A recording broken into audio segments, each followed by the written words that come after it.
Nossa República está de volta esta semana, entrevistando o ministro do Tribunal de Contas da União, o Éder, o nome dele tem um W antes do Éder, né? O Éder de Oliveira, que tem uma experiência de 8 CPIs como funcionário lá, concursado do Congresso Nacional, da Câmara e do Senado, e falava agora, no final desse primeiro bloco, sobre a CPI das ambulâncias, a CPI do sanguessuga, que envolveu muito o estado de Mato Grosso. Quem não se lembra, envolveu muitos de Mato Grosso e parlamentares do Brasil inteiro, né? Daquela indústria dos Vedoim, era uma indústria que produzia ambulâncias, mas que vendia a preços bem acima do que deveria, né? Isso acabou resultando o ministro chamou a atenção de uma forma muito interessante, numa punição direta da sociedade com aqueles que, de alguma maneira, participaram desse esquema, um esquema de propina, enfim, que envolvia prefeituras, os próprios parlamentares, com a indicação de emendas, enfim. E a punição foi exatamente que, de 71, 72, 69 não foram reeleitos na eleição seguinte. Então, a CPI funcionou, mais do que funcionou, estancou uma sangria do dinheiro público. Eu queria voltar aqui, para a gente retomar esse segundo bloco, ministro, falando, o senhor, além de ter essa posição de ser consultor, ter sido consultor do Congresso, hoje ministro concursado do Tribunal de Contas da União, o senhor dá aula e o senhor escreve livros, o senhor é um doutrinador. Eu queria que o senhor falasse um pouquinho dessa sua vivência na academia, né, de dar aulas e de escrever livros importantes que são seguidos aí por muita gente que estuda, né, principalmente nessa área do direito público. Na verdade, eu desde muito cedo comecei a dar aulas. Eu conto em outros eventos, outros locais, que a minha primeira experiência com aula foi aos 16 anos, quando eu dava aulas particulares de física e matemática para diversas pessoas. Eu sempre trouxe essa veia acadêmica e durante muito tempo eu não pude continuar na vida acadêmica porque me dedicava muito à área profissional, principalmente os anos que passei no Congresso Nacional, envolvidos com a CPIs e a Lei de Responsabilidade Fiscal e mesmo as matérias orçamentárias. Depois que encerrei esse ciclo com filhos já maiores, etc., eu me dediquei a escrever um livro sobre a Lei de Responsabilidade Fiscal, no qual eu procurei abordar a temática a partir de toda a minha experiência com a discussão da Lei de Responsabilidade Fiscal no Congresso Nacional. Eu fui um dos integrantes do grupo de consultores que assessorou o relator na Câmara dos Deputados e era encarregado de organizar os trabalhos, as reuniões, de promover as alterações no texto da lei, de trazer os grandes temas para discussão. Eu lia muitos livros escritos por diversos autores e sentia que precisava trazer o conhecimento adquirido para complementar aquilo que eu achava que era uma lacuna grande na bibliografia sobre lei de responsabilidade fiscal. E escrevi esse livro, chamado Custo de Responsabilidade Fiscal, Direito, Orçamento e Finanças Públicas, numa perspectiva que eu acho que é muito importante para a área do conhecimento, é que nós temos que trabalhar com áreas que são afins de uma forma em que você aproveita o conhecimento de uma para compreender a outra. Mais à frente, escrevi um outro livro sobre a Lei de Diretrizes Orçamentárias, já como fruto de uma dissertação de mestrado na USP, em que eu buscava compreender o nosso sistema orçamentário, e no Brasil nós temos uma característica que o nosso sistema orçamentário é composto por 3 leis: a Lei do Plano Plurianual, a Lei de Diretrizes Orçamentárias e a Lei Orçamentária Anual. Cada uma delas com uma função. Sendo que essa Lei de Diretrizes Orçamentárias, ela faz com que o nosso sistema seja um sistema único no mundo. E sobre ela não existia, assim como não existe hoje, afora esse livro que eu escrevi sobre ela, explicando qual é a função dessa lei. E essa é uma lei muito importante que ainda não mereceu Que é todos os uma lei de planejamento, não é?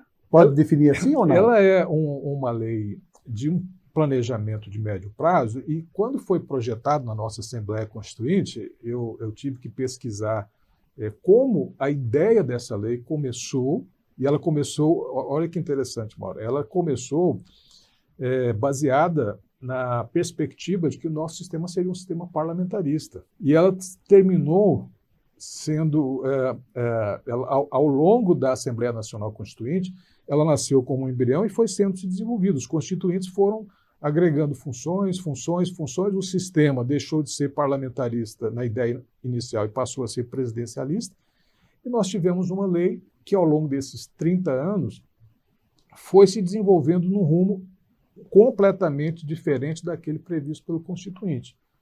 De forma que hoje nós temos uma lei super importante, é a lei que está presente agora no debate, por exemplo, essas discussões sobre emendas de relator, tem disposições nessa lei de diretrizes orçamentárias. Qualquer um que se interesse em buscar recursos do governo federal vai encontrar restrições ou possibilidades na lei de diretrizes orçamentárias. E ela ainda tem a possibilidade de regular alterações na legislação tributária, ela tem um potencial de uma lei que a tornou uma lei imprescindível dentro do sistema, mas, ao mesmo tempo, uma lei complexa que tem desdobramentos no ramo do direito, na sua conformação.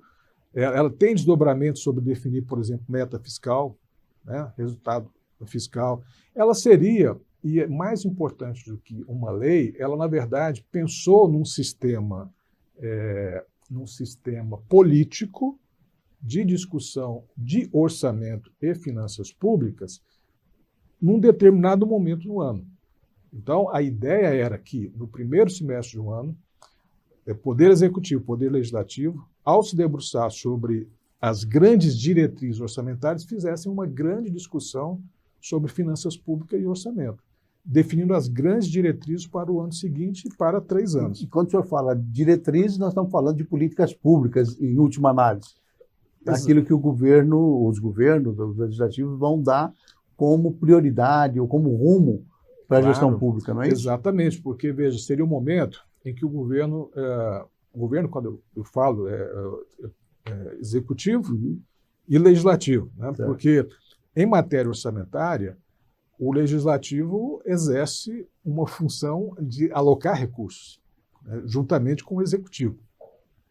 Então, o que se discutiria e se deve discutir nesse momento? Para o ano seguinte, se o governo pretende contratar pessoal, políticas de pessoal, aumento de remuneração e contratação, ao mesmo tempo tem que pensar no controle da dívida pública, ao mesmo tempo qual será a arrecadação, benefícios tributários que podem ou não podem ser concedidos, qual a política, por exemplo, de um BNDES, de outros bancos que financiam. Então, tudo isso está interligado. Tudo isso está interligado. Se só pode haver mais aumento de remuneração ou contratação e, ao mesmo tempo, mais provisão de recursos para saúde, educação, dentro de um quadro que está determinado. Agora, como compor esse quebra-cabeças ali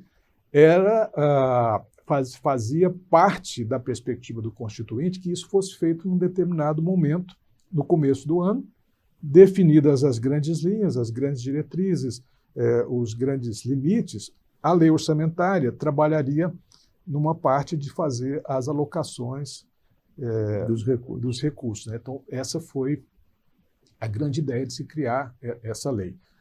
Só que o nosso sistema político tem muita dificuldade de fazer esse debate, de trazer esse debate, né? A complexidade de fazer esse debate todos os anos. Mas essa é uma função dessa lei e desse momento, né?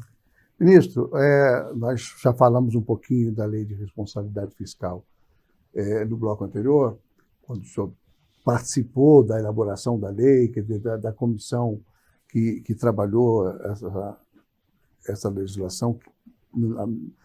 A meu ver, eu acho que é uma das coisas mais importantes que o Brasil tem hoje, uma das legislações mais importantes no sentido de manter o equilíbrio fiscal nas contas públicas, etc. Porque já houve momentos que as contas públicas eram uma bandalheira, né? Bandalheira no sentido de descompromisso com o erário público, de descompromisso com as políticas públicas, com o cumprimento daquilo que se prometia em campanha, etc. De deixar dívida para o outro, enfim. E a LRF acabou normatizando isso de uma forma muito rigorosa, estabelecendo punição importante para gestores, para maus gestores, vamos dizer assim, para quem foge desse caminho. O senhor que ajudou a elaborar essa legislação lá atrás, no Congresso Nacional, e hoje como ministro do Tribunal de Contas da União, como é que o senhor vê a aplicação da LRF? A União consegue manter esses padrões? Consegue, de uma maneira geral, seguir com rigor a União e os estados, enfim? Como é que o Tribunal de Contas avalia, o senhor como ministro avalia essa legislação? Veja, hoje nós estamos falando aqui de lei de responsabilidade fiscal, teto do gasto público, superávit primário. Todos os dias, se você assiste um jornal de manhã, de tarde ou de noite, nós vamos ouvir alguma coisa de finanças públicas, de orçamento. Há 20 anos, isso não acontecia, né? Nós estamos falando de lei de responsabilidade fiscal aqui, provavelmente todos que estão ouvindo conhecem, têm uma ou ideia, já ouviram falar. Já ouviram falar. Há 20 anos, isso era uma grande novidade. E aqui nós precisamos lembrar por que veio uma chamada lei de responsabilidade fiscal. Porque muitas análises econômicas feitas sobre a razão das dificuldades que o Brasil teve na década de 80, o processo inflacionário, que começa em meados de hiperinflação na década de 80. Hoje nós estamos extremamente preocupados quando é sinalizado uma inflação de 8, 9, 10% ao ano. Nós chegamos a ter inflação de 82% ao mês, né? Logo no começo dos anos 90. Logo após o Plano Real, que passou, com o qual conseguimos estabilizar e combater a inflação, então, poucos anos depois, seguindo uma tendência mundial de disciplinar a política fiscal, que é assim, disciplinar a arrecadação e a despesa, chegou-se à conclusão que era necessário nós estabelecermos um marco legal para colocar limites e condições para aumento da dívida pública, para concessão de benefício tributário, aumentos de despesa com pessoal, aumento de despesas obrigatórias. Controle sobre as receitas e despesas. Controle sobre as receitas e despesa, para evitar que esse descompasso entre receitas e despesas levasse ou pudesse trazer de volta processos inflacionários, aumento da dívida pública de forma, como se diz, insustentável.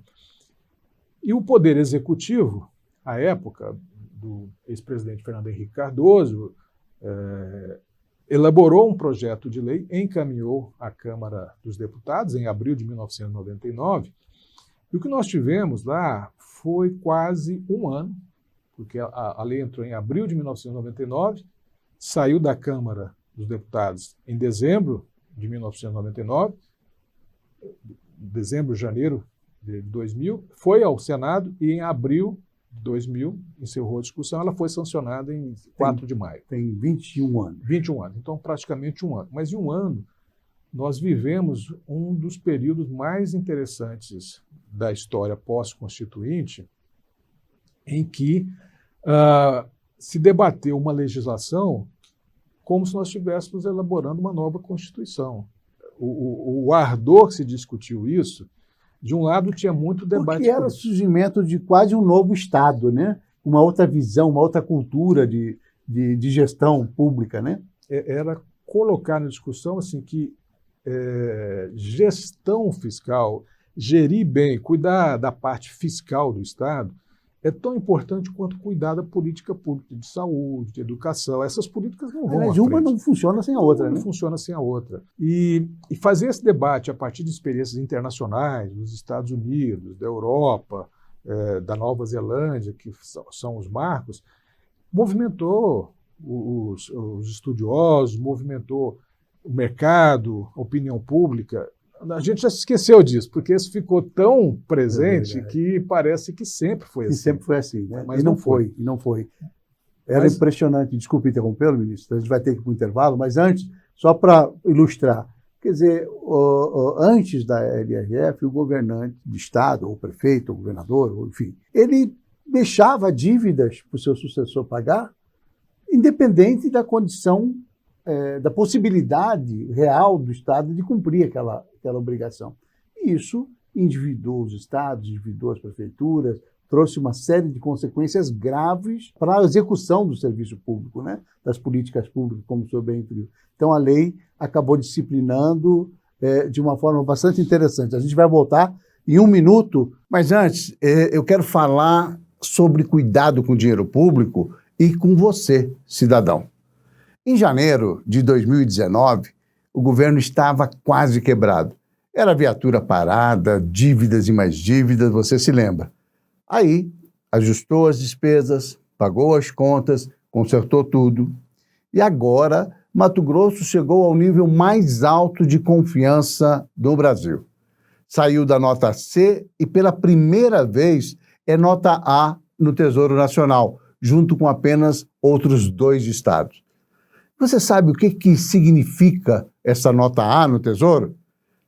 Significa mais credibilidade, mais eficiência na gestão e menos custos. É mais capacidade para investir e realizar o Mais MT, que é disparado o maior programa de obras e ações da nossa história. Já são 6 hospitais em andamento, sendo 4 em fase de licitação, e vão ser mais de 30 novas escolas, 2.500 quilômetros de asfalto novinho, além das ações sociais que já somam 860 mil cestas básicas distribuídas e mais de 100 mil famílias sendo atendidas pelo auxílio emergencial criado pelo governo do Estado. O governo de Mato Grosso tem cumprido com sua obrigação de prestar contas e de fazer para você, cidadão mato-grossense.